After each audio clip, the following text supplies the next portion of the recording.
Welcome, dear listener, to the Deep Dive. Today we're unraveling a story that truly reshapes our understanding of modern cyber attacks. Hmm. This isn't just about shadowy figures exploiting obscure technical flaws, not at all. No, it's quite different. Our deep dive into the Uber 2022 data breach reveals this fascinating blend.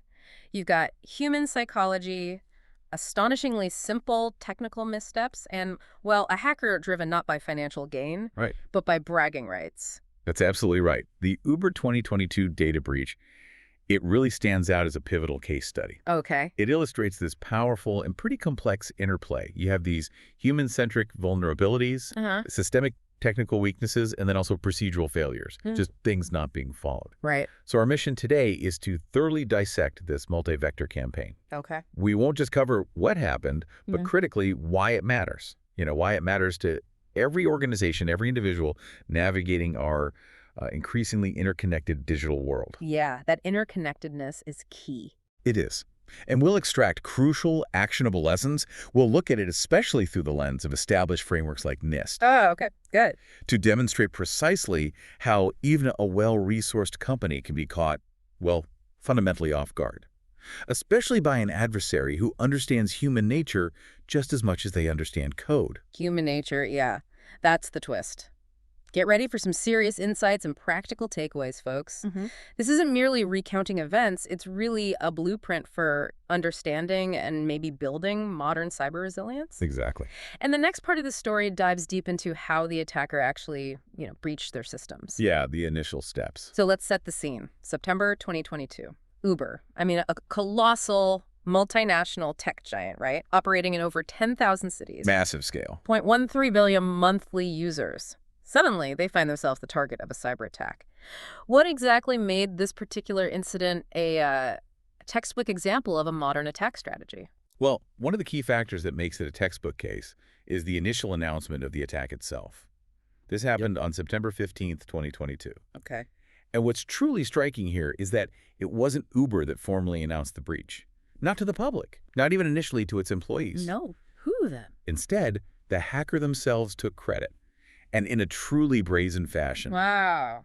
They posted a message directly onto a company-wide Slack channel, boldly declaring, "I announce I am a hacker and Uber has suffered a data breach." On the company Slack. Oh, my goodness. Yeah, imagine the chaos, the confusion in that moment. I can't even. This message apparently was initially met with widespread disbelief, even jokes and memes flying around. Really? People thought it was a joke. Yeah, from employees who, at that precise moment, were completely unaware of the true gravity of the situation unfolding right under their noses inside their own systems. Unbelievable. So this public, almost theatrical announcement by the attacker is a crucial differentiator from many other breaches we typically see. Right. It wasn't quiet.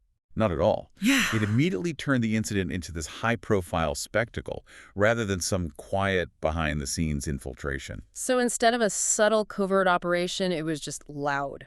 A defiant declaration almost. Exactly. That certainly puts an organization on the back foot right from the start, doesn't it? Precisely. And this public spectacle also gave us a very clear, albeit pretty unnerving, profile of the attacker. Okay, who was it? This was an 18-year-old hacker operating under the alias TeepoTuber hacker. 18. 18. And this individual was already known, affiliated with the notorious Lapsus group. Ah, Lapses. I've heard of them. They were busy in 2022, weren't they? Extremely busy, a collective that had already made significant headlines that year for successfully breaching other major tech companies. Like who? Their previous targets included titans like Microsoft, Cisco, Samsung, NVIDIA, Okta. Big names. Wow, that's quite a list. It is. And looking at the wider trend, this highlights a concerning pattern. These groups often leverage remarkably similar social engineering methods to target multiple high-profile organizations. So the same tricks work again and again. Often, yes. Mm.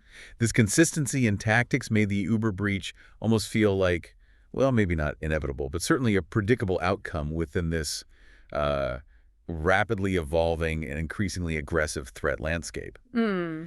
The attacker even went so far as to claim that Uber was specifically targeted because of its perceived weak security. While they were inside. That's audacious. Incredibly audacious, yes, to make that claim while actively operating inside their systems. An 18-year-old taking on a tech giant like Uber and succeeding, that itself is quite a story. It is. But you mentioned something particularly intriguing about their motivations earlier. What was really driving this lapsus hacker? It wasn't money, you said. Not like ransomware. No, and it's crucial to ask what truly motivates modern threat actors. In this case, the motivations were anything but conventional. Crucially, the attacker wasn't after traditional ransomware payouts or financial extortion. Zero demand for payment to decrypt systems or anything like that. So what did they want? Instead, their primary objective seemed to be purely reputational damage and, quite explicitly, what they termed bragging rights within the hacker community. Bragging rights. Seriously. Seriously. The hackers' actions, like sharing screenshots of compromised systems on social media, announcing the breach publicly on Slack, it was all strategically geared towards maximizing embarrassment for Uber and generating significant media attention. Wow. This fundamental difference in motivation dramatically alters an organization's immediate response, right? Completely. It shifts the focus from negotiating ransom demands, which wasn't even on the table, to this intense effort to control the public narrative, manage the ensuing reputational fallout. Right, PR crisis mode. Exactly. And reassuring deeply concerned stakeholders. This was less a purely technical incident in some ways and more a significant public relations and trust crisis. It demonstrates that not all attacks are driven by the bottom line. Some are just about chaos or ego. So it wasn't about the money, but the spectacle, the challenge, the ego. That's a truly fascinating twist in the typical cyber attack story. It really is. And this deep dive, folks, goes beyond just the headlines. We're going to provide a forensic analysis, unpack these core vulnerabilities, and map these failures directly to risk-based principles, things that any organization, or even you as an individual, can learn from. That's the goal. Okay, let's unpack this. How exactly did an 18-year-old hacker manage to get access? I mean, into such a massive, presumably well-defended organization like Uber. Right. You said it wasn't some sophisticated zero-day exploit, some impossible-to-find vulnerability, Correct. but something far more common yet incredibly effective. That's a profoundly critical point for our discussion today. The breach began not with some exotic piece of malware or a complex technical flaw, Okay. but with a common and often overlooked entry point, a human. Ah, the human element again. Always. And it wasn't a single isolated event. It was a multi-stage process. Multi-stage. How so? It involved an initial technical failure on a third-party device. Third party. Not even Uber's own. Exactly. Which was then cleverly followed by a targeted psychological attack designed specifically to circumvent a key security control. Okay, wait. So the attacker wasn't looking for some super complex vulnerability? No, they were exploiting a chain of everyday weaknesses, things we see all the time. But when you link them together... It's devastatingly effective. Precisely. So the attack actually started outside of Uber's direct infrastructure and control. Tell us more about this compromised contractor account. That sounds crucial. Indeed, it did start outside.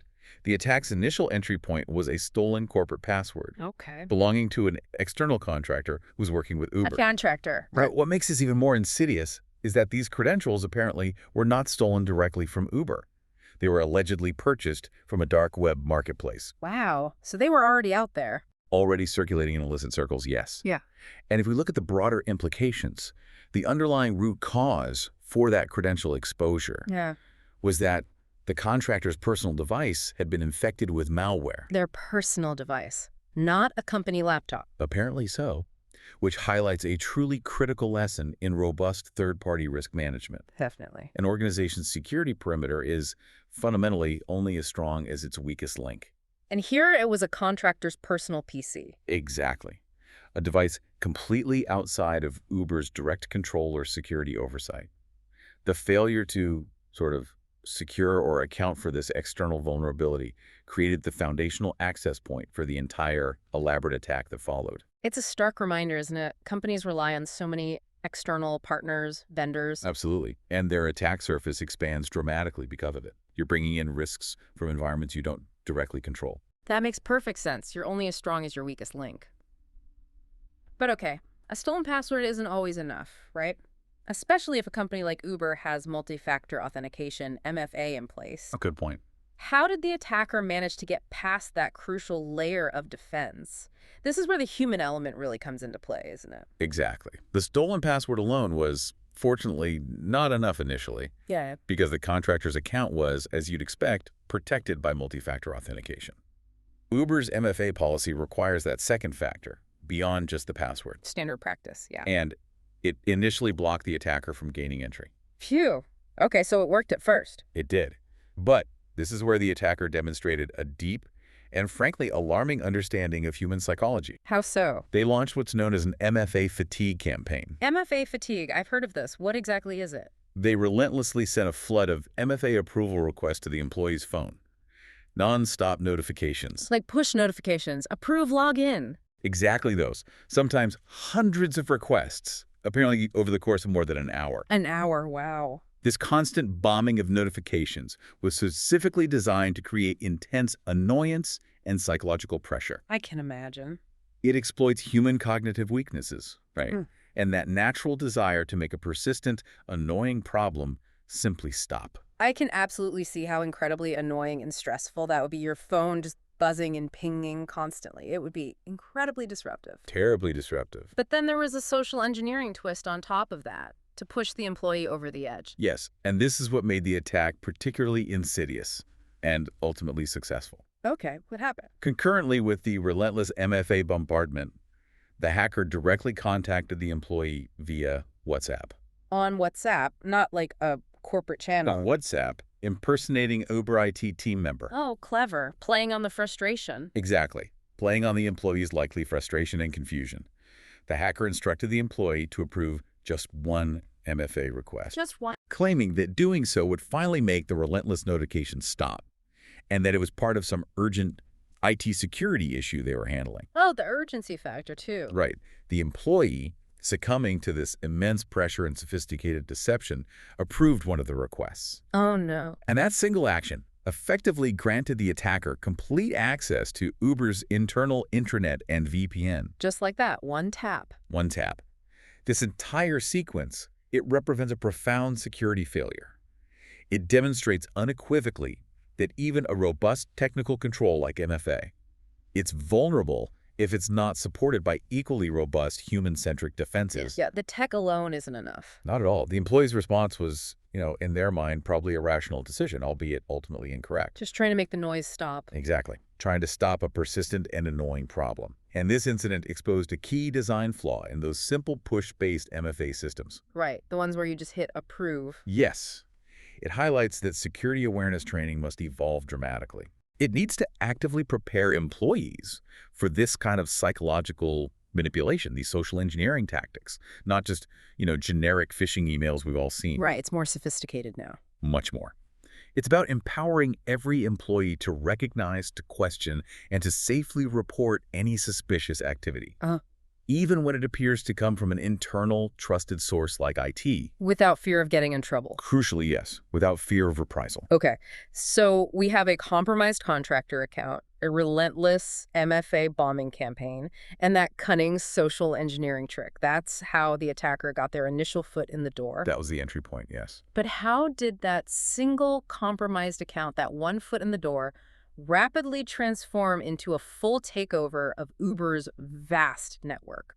What does this tell us about how breaches can escalate so quickly, so devastatingly? That's the next critical phase. Yeah. The devastating success of this breach wasn't just in the initial access. It was in how rapidly and extensively the attacker was able to escalate their privileges. Moving from that one compromised account to virtually unfettered administrative control across the entire network. Wow. This phase of the attack exposed a fundamental systemic breakdown in Uber's internal security hygiene.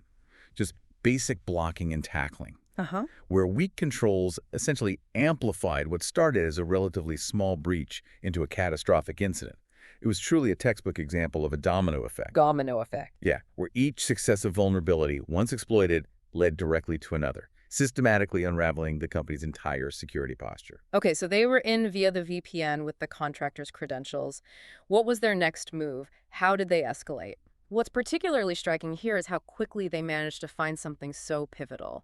What's truly astonishing and frankly quite worrying is that once the attacker had established that foothold inside Uber's network via the VPN, they didn't need to hunt for long. No. What did they find? They quickly discovered a PowerShell script. A script, okay. Where? Just residing on a network share. A place where files are stored and shared internally. Right. And what was in this script? This seemingly innocuous script likely intended for some automation task within the network. It contained plain, hard-coded domain administrator credentials. Wait, hard-coded, in plain It's text, hard-coded in the script itself. for domain administrators. Yes, for Thycotic. Thycotic, what's that? Thycotic, for those unfamiliar, is Uber's privileged access management solution, their PAM system. The PAM system, oh, that's bad. That's very bad. The presence of these extremely highly privileged credentials in an easily accessible unsecure file is almost universally described as an embarrassing cybersecurity blunder. I'll say. It's a cardinal big no in all security practices. This isn't just a minor oversight, it's a fundamental violation of secure coding principles. Right, you just don't do that. You just don't. Secure coding dictates that sensitive credentials should never be hard-coded into scripts or config files. Ever. So where should they be? They should always be stored in a secure, centralized password vault, a secrets manager, Yeah. and retrieved dynamically by applications only when needed, using secure APIs, ensuring they are never exposed in plain text like this. Okay. This single failure transformed what started as a human-centric vulnerability, the MFA fatigue, into a critical technical one. Yeah, a huge one. It created an immediate and catastrophic single point of failure that severely undermined Uber's entire security architecture. It was quite literally leaving the keys to the kingdom under the doormat. Keys to the kingdom is exactly what I was thinking. And gaining administrative access to the PAM solution, Thycotic, that sounds like the absolute worst-case scenario you mentioned before. Absolutely. You've hit the nail on the head. Yeah. Gaining administrative access to Thycotic, Uber's PAM solution, was precisely that, a worst-case scenario unfolding in real time. Why is the PAM so critical? A privileged access management system like Thycotic is specifically designed to secure, control, and meticulously monitor access to an organization's most critical information and resources. It's engineered to be the ultimate last line of defense for your most sensitive credentials. The accounts that can manage everything else. The admin accounts, the root accounts. Right, the super user accounts. Exactly. So with administrative access to the PAM system itself, the attacker literally unlocked a treasure of sensitive credentials and passwords. Oh, man. This meant they effectively gained complete control over all connected systems and services, because now they could retrieve, create, or even reset privileged accounts for a vast array of Uber's infrastructure. They could make themselves admin everywhere. Pretty much. The failure to adequately protect the PAM system itself represents a catastrophic breakdown in the company's entire security posture. It's like a vault protecting the other vault keys. Exactly. It's the digital equivalent of a bank vault being compromised not by brute force, but because someone carelessly left the master key hidden directly in the lobby for anyone to find. Unbelievable. So once they had these keys to the kingdom, once they controlled the PAM system, what did that allow them to do? How extensively could they roam after that? Yeah. Well, with administrative access to the PAM system, the attacker was able to move laterally across Uber's network with virtually no resistance whatsoever. No resistance. Why not? This alarming ability to jump between systems with little resistance points directly to a profound failure in two key areas: network segmentation Okay. and the rigorous enforcement of the principle of least privilege. Explain those quick. Sure. Strong network segmentation means dividing the network into isolated segments. Yeah. So even if one part is compromised, the attacker can't easily move to other, more critical parts. Like bulkheads on a ship. Good analogy. And the principle of least privilege dictates that users and systems should only be granted the absolute minimum level of access required to perform their specific functions, nothing more. Got it. Had these been properly implemented, that initial compromised contractor account would have been severely limited in scope. It would have contained the breach to a much smaller portion of the network. But that didn't happen here. No. Instead, the attacker was able to demonstrate administrative control over an incredibly wide array of critical internal systems. Like what? What did they get into? Screenshots, shared by the attacker themselves, they were quite proud of their access, revealed full administrative control over Uber's crucial cloud infrastructure. Cloud. Which ones? Both their Amazon Web Services, AWS instances, and their Google Cloud platform, including G Suite Admin.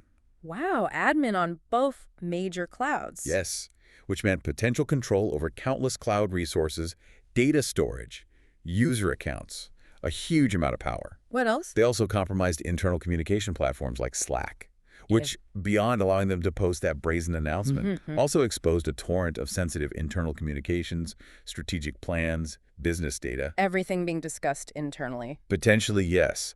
Even Uber's own security teams were Yeah, compromised. security tools. Like what? Tools like Sentinel XDR, that's their extended detection and response platform. Okay. And maybe most disturbingly, the HackerOne bug bounty platform. HackerOne, where companies list vulnerabilities found by ethical hackers. Exactly. The compromise of HackerOne was particularly concerning. It essentially exposed what's been described as a treasure map of detailed, maybe even unpatched, vulnerabilities to the attacker. Oh, that's bad. Giving them more ammo. Precisely. Giving them even more potential targets and insights into Uber's security weaknesses. What else did they access? Finally, they also gained administrative access to Uber's virtualization environment, VMware vSphere, Okay. and accessed internal financial dashboards, employee dashboards, and multiple code repositories. So basically everything. It was incredibly widespread access. This incident underscores with stark clarity that a zero-trust model— Zero trust, right. Where you don't automatically trust anything inside the network either. Exactly. Where no user or device, inside or outside, is automatically trusted, and all access is continuously verified. That model is no longer merely a strategic option. It's essential. It is an absolutely necessary defense against privilege escalation attacks of this nature. Right.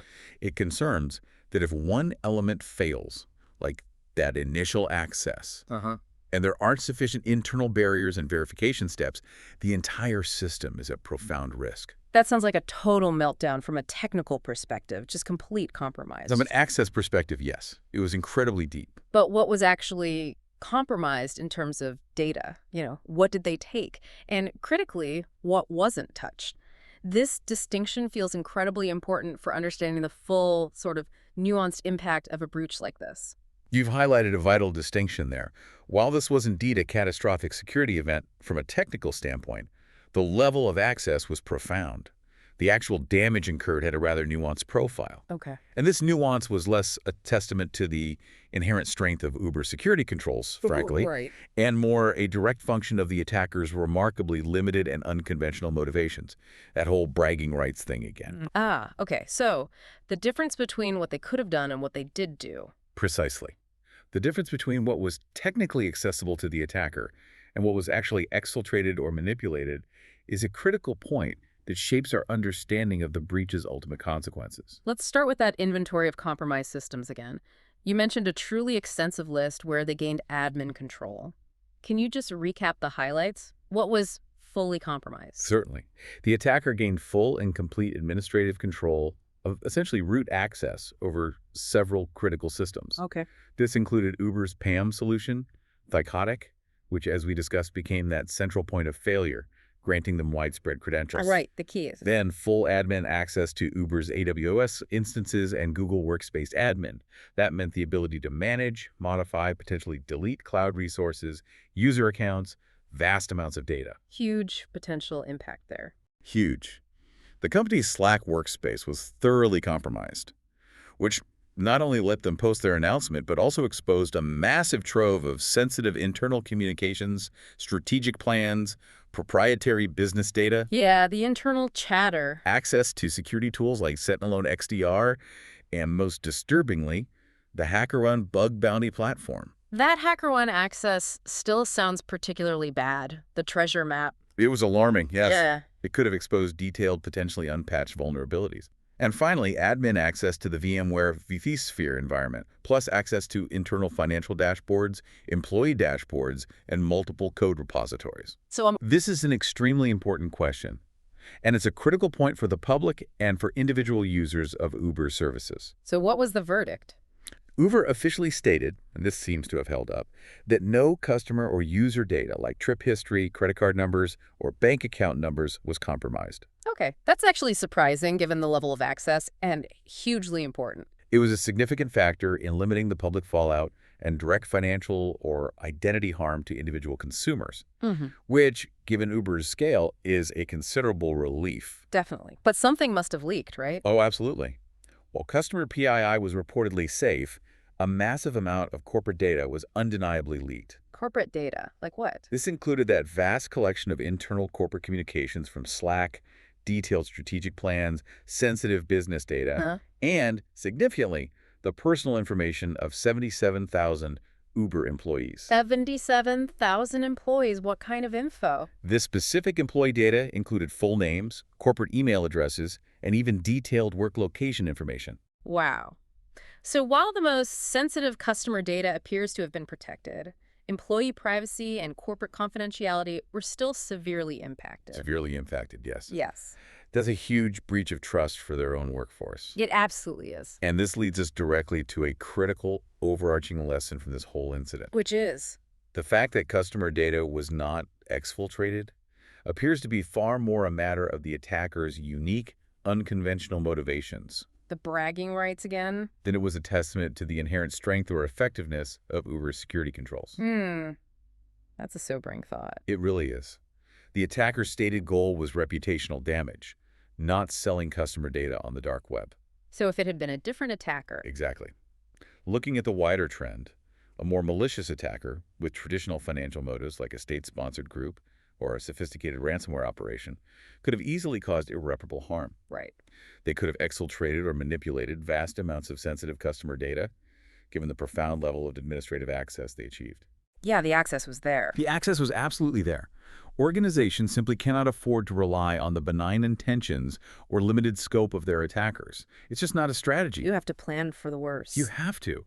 A truly resilient security posture must assume malicious intent and be meticulously designed to thwart a worst-case scenario, regardless of the initial breach vector or the attacker's publicly stated goals. Assume they're going to do the most damage possible. You have to design your defenses for that most severe possible outcome, even as you hope for the best. It's about designing for resilience against intent, not just capability. Okay, so the attacker publicly announces their presence on Slack, effectively taking over internal comms.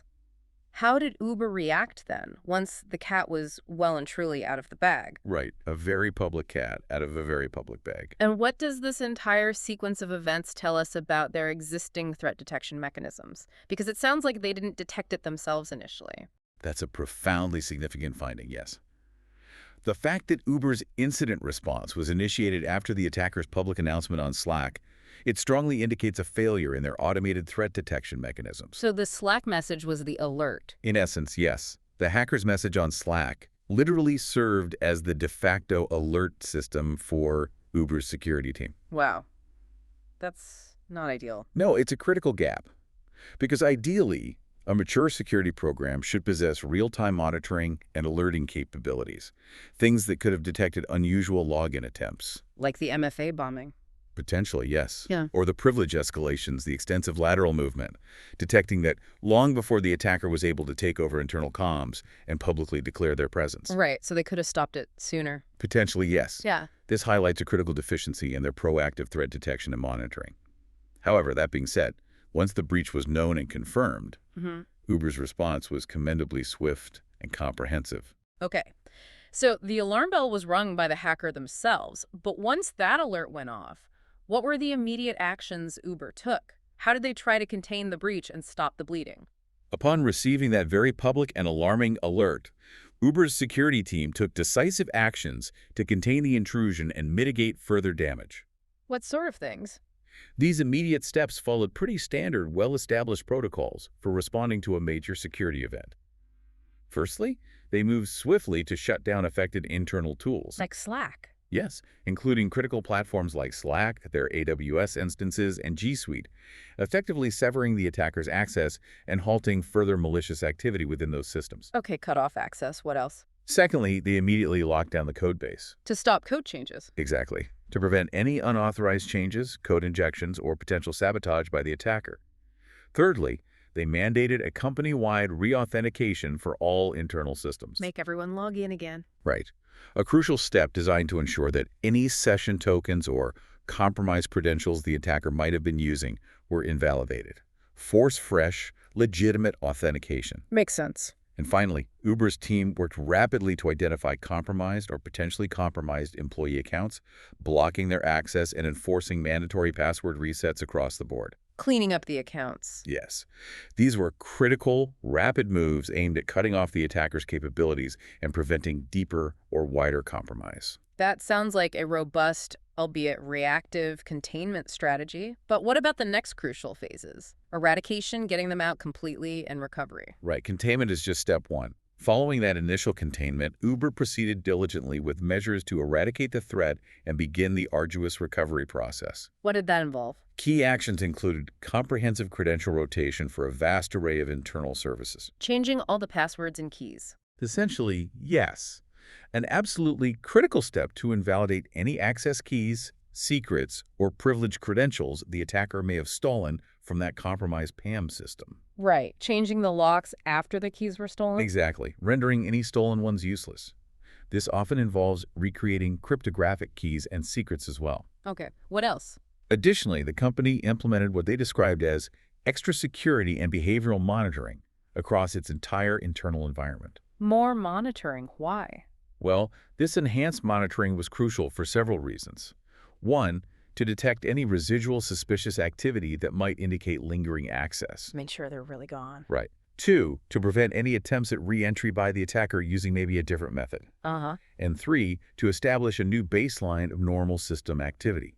That way, they could quickly spot any anomalies in the future that could signal a continuing or a new threat. Okay, that makes sense. It sounds like they did a thorough job once they were aware. They seem to follow good procedures at that point, yes. But that initial detection failure really sticks out, doesn't it? As a fundamental flaw that allowed it to get so bad. Indeed it does.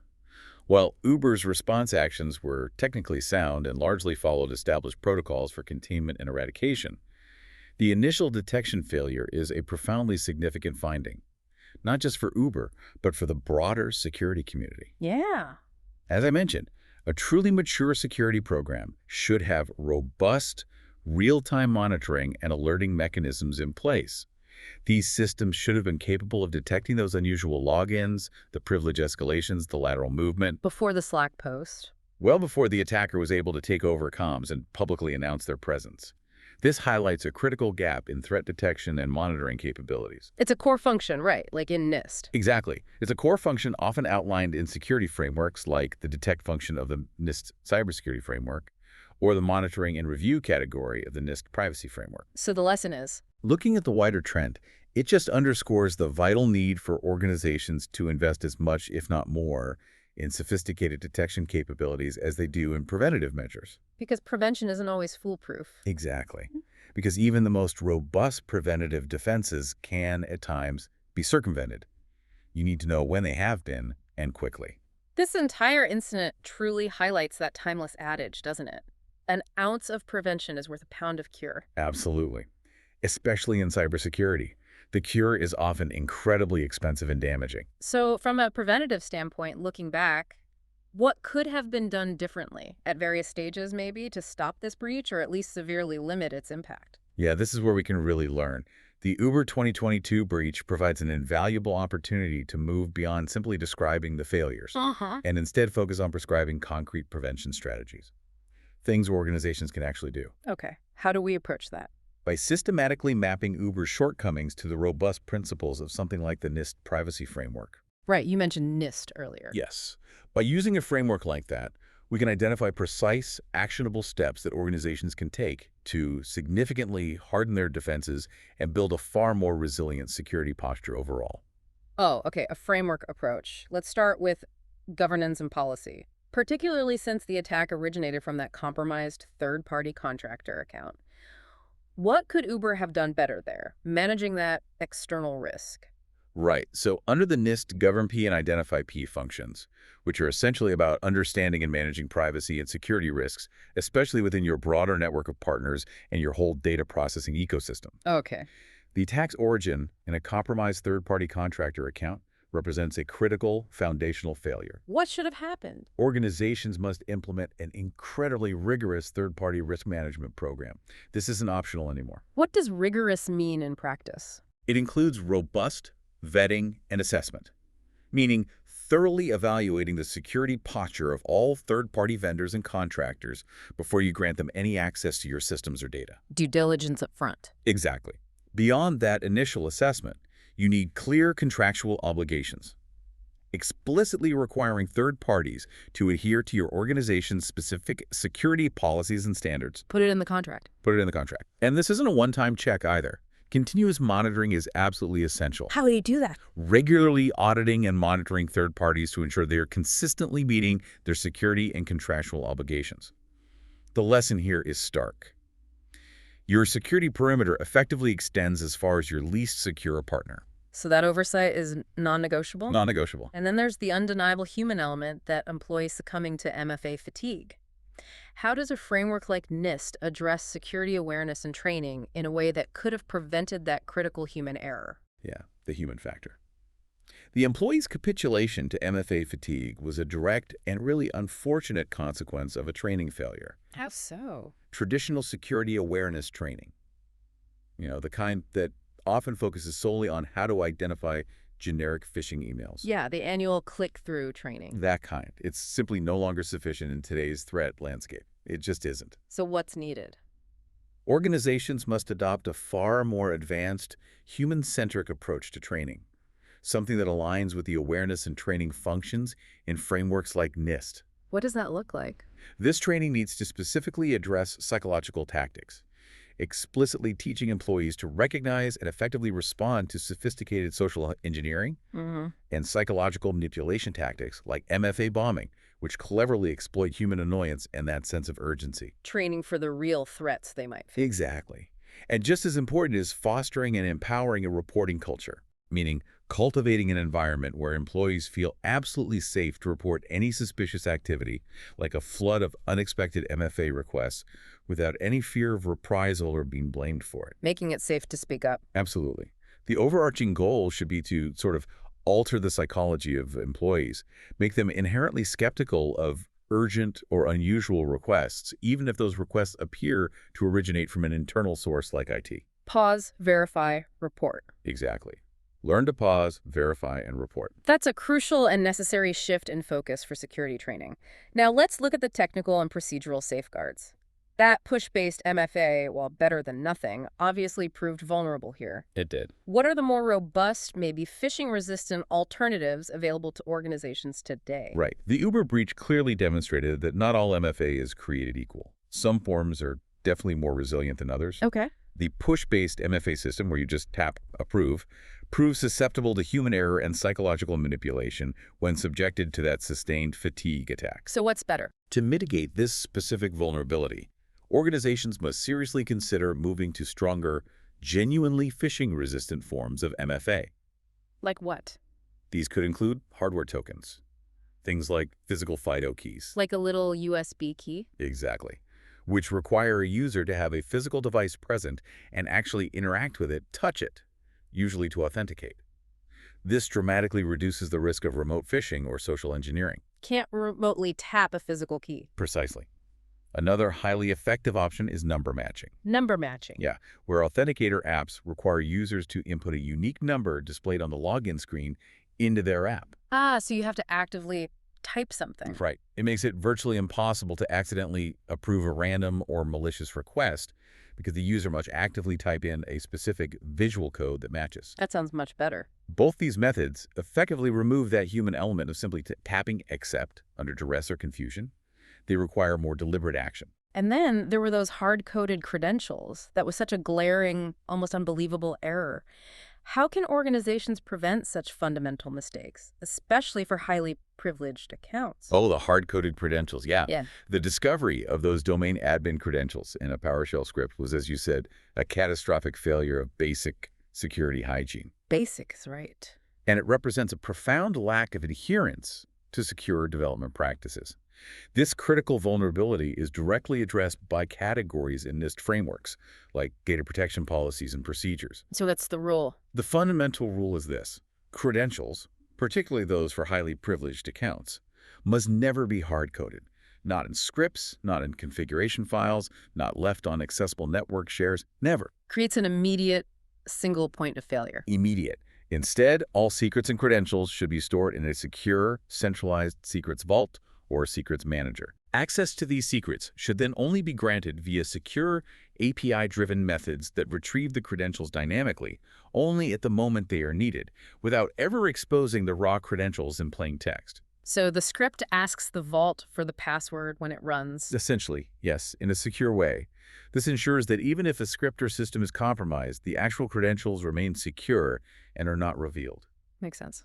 Finally, the attacker's ability to move so freely across Uber's network after getting in, that was incredibly alarming. It was. What specific technical and architectural controls could have limited that extensive lateral movement, contained the breach? Yeah, the attacker's alarming ability to move from that one compromised account to full admin control across the network with little resistance.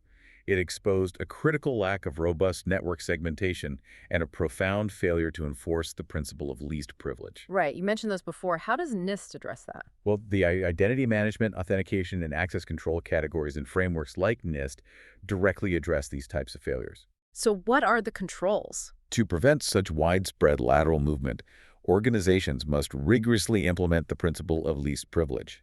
Minimum access needed. Exactly. Users and systems should only be granted the absolute minimum level of access and permissions required to perform their specific authorized functions. Nothing more. This would have significantly limited that initial contractor account to a very narrow scope containing the compromise. And segmentation. Additionally, network segmentation is absolutely crucial. This involves dividing the network into those isolated, secure segments, like the bulkheads on a ship. Right. This ensures that even if one segment is successfully compromised, the attacker cannot easily pivot or move laterally to other, more critical segments of the network. It contains the breach to a much smaller, manageable area. Containing the blast radius. Precisely. This layered approach is a cornerstone of a robust security architecture. And it underscores again why adopting a zero-trust model, where every access request is authenticated and authorized, regardless of origin, is no longer a luxury. It's a necessity. It really is. Yeah. These framework-based insights, explicitly tying Uber's failures to specific preventative measures, it makes it so clear, doesn't it, that a multi-layered, systematic approach, deeply aligned with established frameworks, is absolutely crucial. It is. These aren't just theoretical recommendations. They are direct, practical responses to demonstrated real-world failures. Exactly. Lessons learned the hard way, unfortunately. This deep dive into the Uber breach, it really reveals lessons that extend far beyond Uber itself, doesn't it? Absolutely. It serves as a profound wake-up call for the entire security community, really, and for anyone managing digital assets. So what does this incident tell us about the evolving future of cybersecurity and privacy? Where are things heading? Well, this incident truly serves as a bellwether. It necessitates, I think, a fundamental shift in how organizations conceptualize and defend against the increasingly sophisticated and persistent threats of the modern era. A fundamental shift. It powerfully highlights that the old models, just building a perimeter wall and hoping for the best, they're simply no longer sufficient for the complex, interconnected digital world we all inhabit today. Right. You mentioned earlier that a breach is often a matter of when, not if.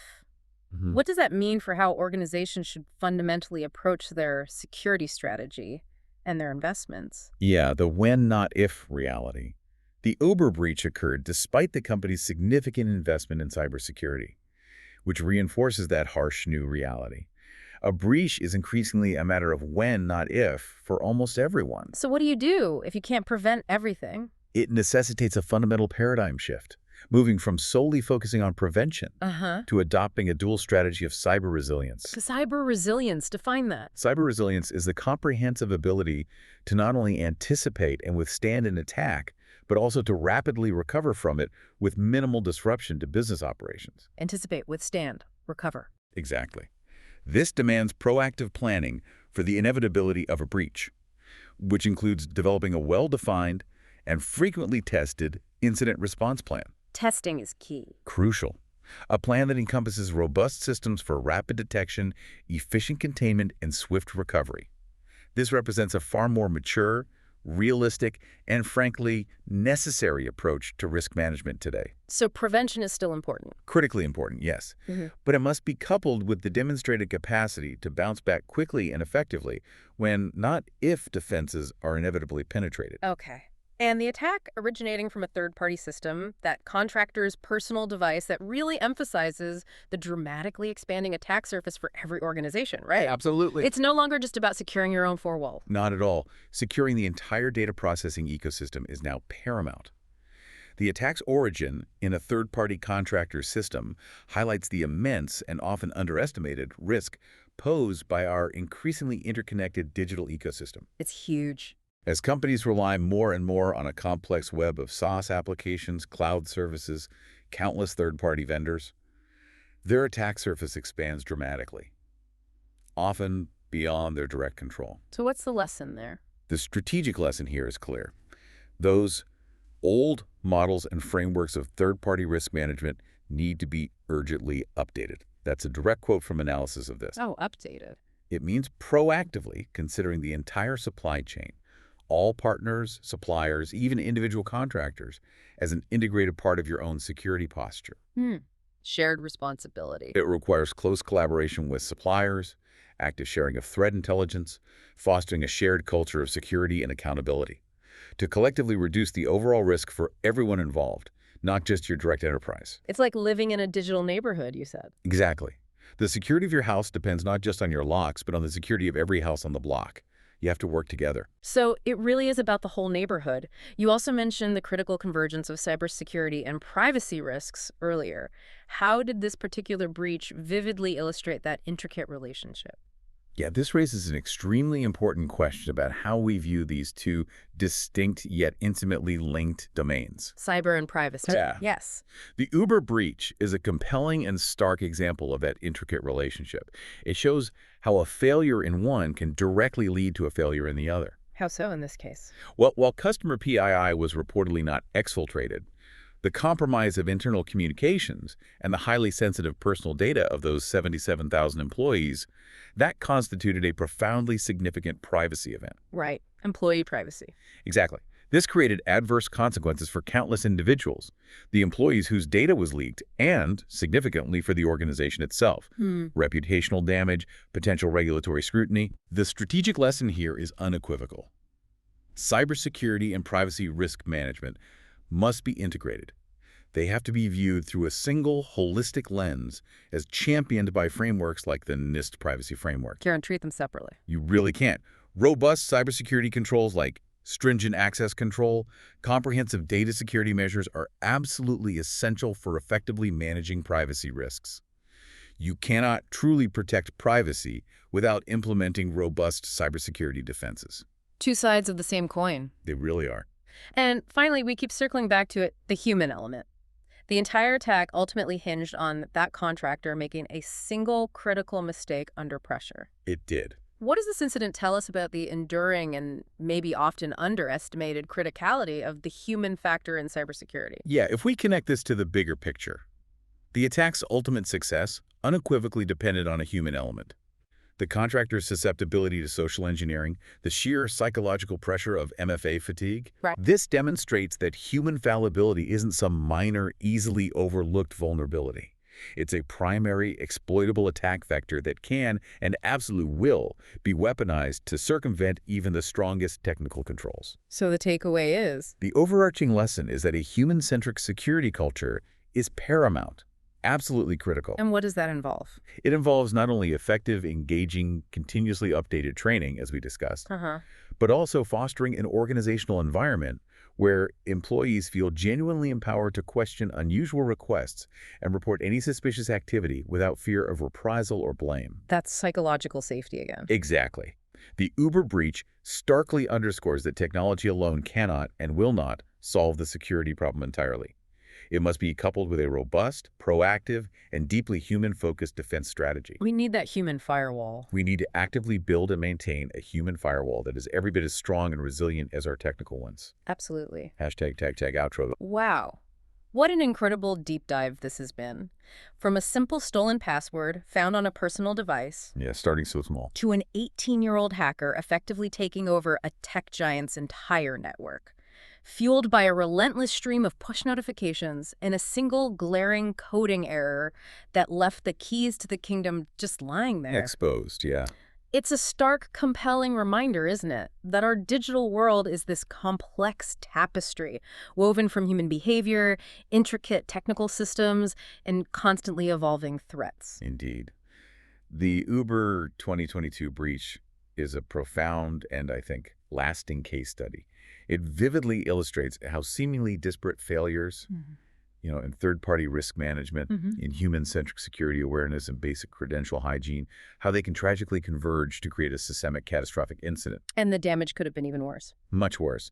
The true extent of that compromise, the fact that customer data was apparently spared, was limited only by the attacker's benign and unconventional motives, that bragging rights factor. Yeah. A factor no organization should ever rely upon.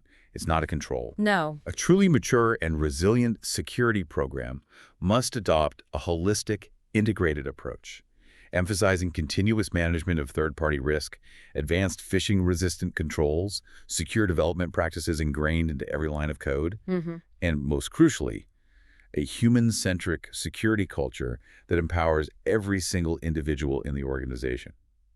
So after dissecting this powerful story, what does this all mean for you, dear listener, as you're listening right now? Well, this powerful cautionary tale reminds us all that even a massive, well-funded technology company can be undermined by a failure in basic security hygiene and a profound lack of foresight regarding that human element. So the question for the listener is, how does this deep dive challenge your assumptions about digital safety? What might you rethink about your own digital perimeter, whether that's at work, at home, or just in the security of your personal devices? The deep dive into Uber's breach urges us all to consider, where might your hidden vulnerabilities lie? And are you, perhaps unknowingly, relying on the benign intent of potential attackers, rather than a truly robust and multi-layered defense? Something to really think about.